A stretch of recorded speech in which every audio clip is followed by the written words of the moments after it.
বার্ষিক 6.5% সরল সুদে ১৬০০ টাকার 5 বছরের সুদ কত টাকা? তাহলে আমরা যে একটা সূত্রের মাধ্যমেই কিন্তু এই সরল মুনাফার সমস্ত অঙ্ক করব। সূত্রটা কি? I equal to NPR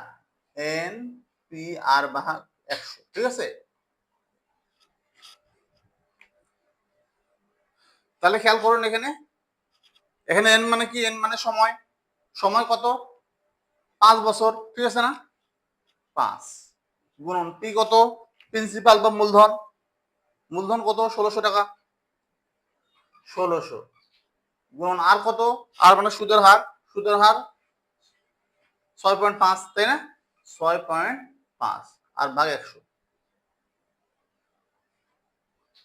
এই পার্সেন্টটা আর কি করার জন্য, পার্সেন্টটা তোলার জন্য আমি ১০০টা আগে থেকেই দিয়ে রাখতেছি। পার্সেন্টটা তোলার জন্য ১০০টা আগে থেকেই দিয়ে রাখতেছি। তাহলে এখন যদি আমি কাটাকাটি করি, আচ্ছা কাটাকাটি করার আগে একটা জিনিস দেখুন, ৬.৫টা একটু ঝামেলা করতে পারে। আমরা এখানে দশমিকটা উঠাই দিব। খেয়াল করুন জিনিসটা, দশমিকটা যদি উঠাই দিতে চাই তাহলে কি করতে হবে? এই দশমিকটা উঠাই দিলাম, দশমিকের জন্য একটা ১ নিতে হবে।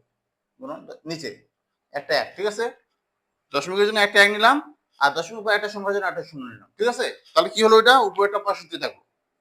এখন কাটাকাটি করি, এই ০ এই ০ কাটা, আবার এই ০ এই ০ কাটা, আবার ৫ যদি কাটি, ৫ একে ৫, ৫ দুগুণে ১০, ২ দিয়ে আবার ১৬ যদি কাটি, ২ একে ২, ৮ দুগুণা ১৬। তাহলে ৮ দিয়ে ৬৫ গুণ করলে কত হয়? ৮ দিয়ে ৬৫ কে গুণ করলে হয় ৫ টা ৪০, ০ হাতে ৪, ৬ টা ৮ ৪, ৫২, ৫ 10 2 52, ৫২০ টাকা। আশা করি বুঝতে পেরেছেন।